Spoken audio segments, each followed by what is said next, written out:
ever has an apocalypse, I would kill all of you fuckers. Fear will be plentiful, death will be bountiful, I would spare none of you peasants. Fuck your religion, your pastor, fuck kids, I got sent to a prison in PC. I seen the devil, he's in you and me, you need saving to listen to this, see. So I was watching YouTube, and in my recommended, there's this video called Annabelle in Real Life or something like that, and I got really creeped out, but at the same time I really want to know what happened and get into more detail with it. And I'm like, hey, why not make a video on it since I want to know more about the doll. It really creeps me out, but I really want to know, why is everyone scared of this doll? And by the way guys, she does not look anything like she looks in the movies. Grab your snacks because you're in for a good video. I highly advise you to watch to the end of the video, and yeah, hopefully you guys do enjoy this creepy video. The year was 1970. For her 25th birthday, Deirdre Bernard received what, at the time, would have appeared a quirky and fun present. A Raggedy Ann doll. Her mother had given it to her in the hope that it would bring cheer. Bro, just watching this video gives me the chills already. To become a nurse. The gift was well received. The following morning, Deirdre placed the doll on her bed, with its arms and legs stretched out. However, after just a few days of this new routine, Deirdre started to notice something peculiar.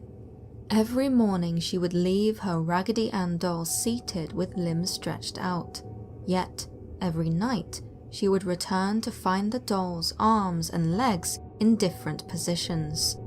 Sometimes the doll's legs would be crossed. Bro, you're telling me this harmless ass doll is moving and shit when they're not home? What the fuck? Occasionally, its arms would be crossed and resting in its lap. Then there were the times when Deirdre would find the doll's arms pointing outwards, almost as though it was silently gesturing to something. The doll's activity grew odder still. It began to move to different rooms of its own accord. It was at this point that everyone in the apartment began to feel the eerie effect of the Raggedy Bro, this image right here is gonna make me have nightmares, I swear it is. Ann doll. One night, Deirdre returned home with her roommate Lara Clifton, also a trainee nurse, and her fiancé Cal Randall. Upon opening the door, they found the doll kneeling before them on a chair. It sat there, staring at them with its big black eyes.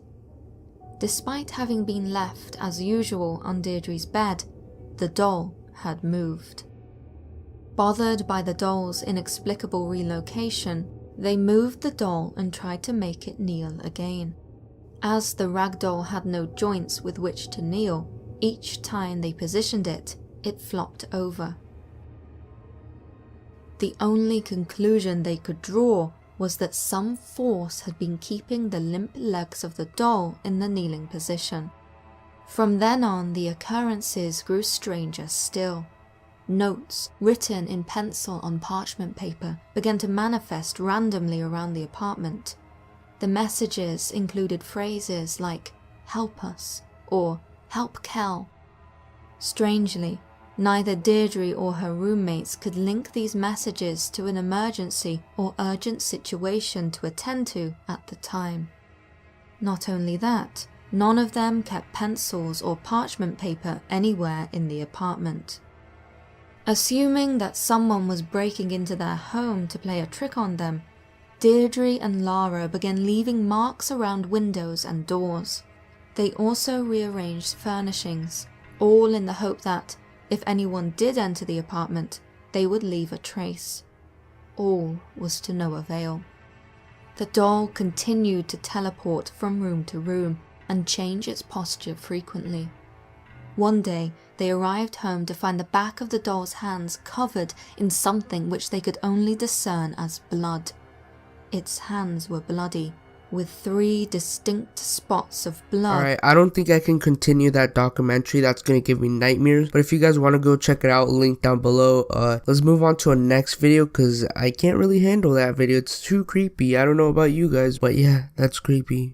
Alright guys, so in this video they're going to be moving the Annabelle doll from one case to another because this guy came in and was knocking on the thing and the doll's not safe in there anymore or something like that. But alright guys, listen to this story. It's really creepy. That's why you never mess with demonic stuff. Man came up to the case and started banging on the glass. And as he banged on the glass, he's saying, "This is just a bunch of bunk. If that dog can put scratches on somebody, do it to me right now." That is the problem. He challenged the demonic. Why would you challenge the unknown, something that you know nothing about, the intangible, the unseen? That's what he did. And Ed told him and his girlfriend to leave. "You better get out of here now. I can't put up with that." He came on a motorcycle. 3 hours later, though, that young man was dead. And we know what happened because the girl didn't die, he did. Bro, that's creepy. She said, after getting out of the hospital, she said that the last thing she could recall was laughing and joking about the doll with her boyfriend on his motorcycle when he lost total control, went straight out into a tree and died instantly. You would never challenge the demonic. Now, we're not challenging this. Bro, my man's died because he was making fun of the doll. This doll has a lot of power. It's really creepy. I'm just gonna go ahead and skip forward and show the part where the guy moves the doll. Sorry if the quality is bad, by the way. It only goes up to 240p. But oh yeah. Right over here. Go into the new case.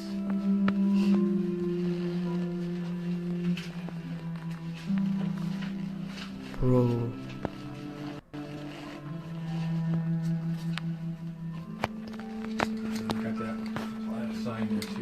And by the way, guys, I don't know if you guys noticed, but the guy was wearing gloves. So basically, you're supposed to wear gloves because the doll cannot come in contact with human flesh or you will be cursed or something like that. If you guys are loyal, comment down below 666. That will show me that you guys made it to the end of the video. But yeah, thank you guys for watching. Cam Wars, and I'm out. Peace.